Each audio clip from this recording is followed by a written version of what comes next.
हरियाणा के ऊर्जा परिवहन एवं श्रम मंत्री अनिल विज ने कहा कि वक्फ बोर्ड संशोधन बिल लोकसभा में पारित हुआ क्योंकि यह एक महत्वपूर्ण बिल था और यह बिल चोरी ठगी को रोकने के लिए है क्योंकि सारे देश में वक्फ की जमीनों को लूटा जा रहा था।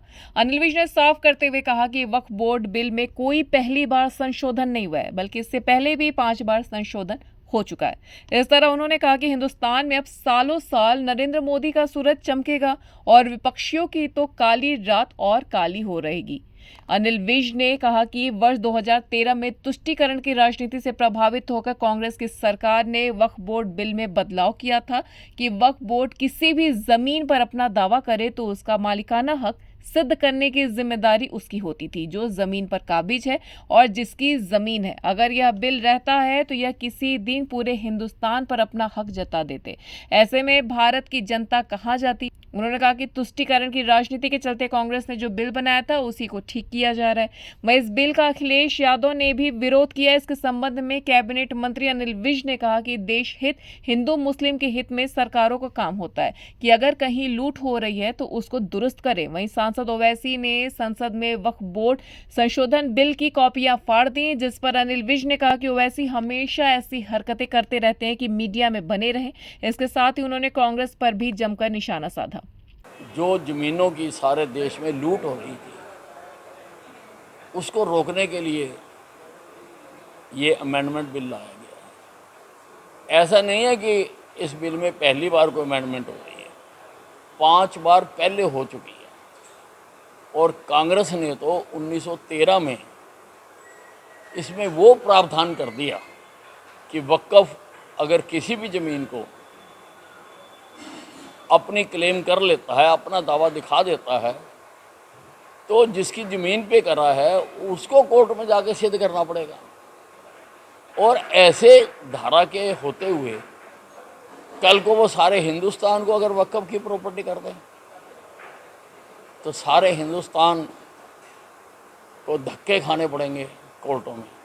इसलिए सोच समझकर, ये किसी मस्जिद के खिलाफ नहीं है, किसी मज़ार के खिलाफ नहीं है, किसी भी जो ऐसे संस्थान हैं उनके खिलाफ नहीं है। ये जो इसकी आड़ में लूट हो रही थी, तगड़ी लूट हो रही थी। ज़मीन तो इनके पास है रेलवे से भी ज़्यादा। रेलवे इतना प्रॉफिट कमा के देती है और इनका 1 करोड़ कुछ है। इसका मतलब लूट तो शरेआम हो रही है।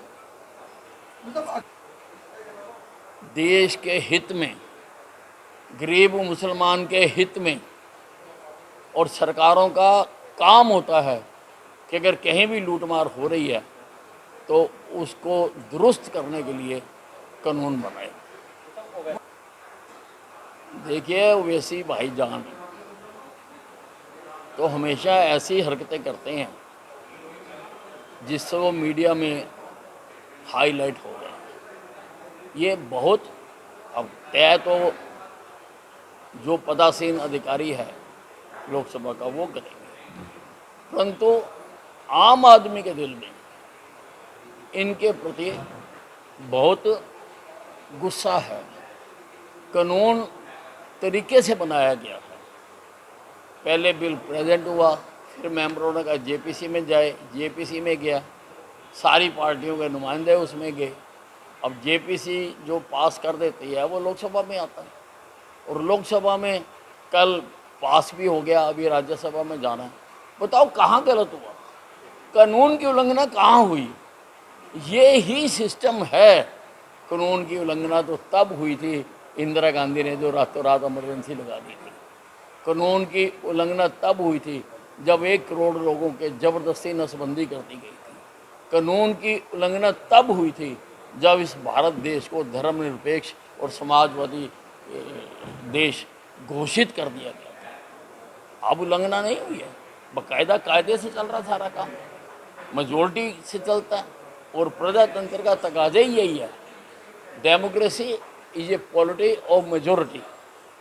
भिन्न भिन्न मत हो सकती है, लेकिन अधिक लोग जो बात कहें उसको मानना चाहिए और उनको भी मानना चाहिए जो इसका विरोध कर रहे हैं। वहीं आप पार्टी के संयोजक अरविंद केजरीवाल ने पंजाब बढ़ते नशे को पूर्व सरकार की देन बताया। इस पर उन्होंने केजरीवाल को आड़े हाथों लेते हुए कहा कि पंजाब में आम आदमी पार्टी की सरकार आने के बाद तेजी से नशा बढ़ा है। उन्होंने कहा कि ज्ञान देने से चीजें ठीक नहीं होती, चीजें तो धरातल पर काम करने से ठीक होती हैं।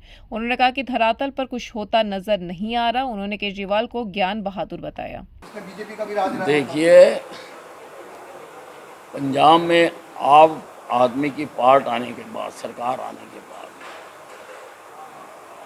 नशा बहुत तेजी से बढ़ा है। तो क्या कर रही है सरकार? बयानों से चीजें ठीक नहीं होती। चीजों को ठीक करने के लिए धरातल पर कुछ करना पड़ता, और धरातल पर होता हुआ कुछ नजर नहीं आ रहा। केजरीवाल जी तो बयान बहादुर हैं। वो तो ऐसा सोचते हैं कि बस मैं बयान दे दूंगा तो उसी से दुनिया ठीक हो जाएगी। ठीक करने के लिए ज़मीन पर उतरना पड़ता केजरीवाल जी। इसी के साथ अनिल विज ने हरियाणा के पूर्व मुख्यमंत्री भूपेंद्र सिंह हुड्डा को आड़े हाथों लेते हुए प्रश्न किया कि सरकार ने किसानों को परेशान करने के लिए कौन सी नीति बनाई है। उन्होंने कहा कि किसान तो धरने पर पंजाब में बैठे हैं और पंजाब में इंडी गठबंधन की सरकार है। कौन सी नीति बनाई है जो किसानों को परेशान करने के लिए हो? और हरियाणा का किसान तो उद्वेलित नहीं था। ये किसान तो धरने पर पंजाब के बैठे, पंजाब की भूमि पर बैठे, और पंजाब में इंडी सरकार की सरकार है, और इंडी में अगर आप पार्टी है तो कांग्रेस भी है। बहुत बड़ी हद तक हुड्डा साहब भी जिम्मेवार है इसके लिए। उन्होंने एक बार भी जाके किसानों का हाल नहीं पूछा। News desk, anvil live.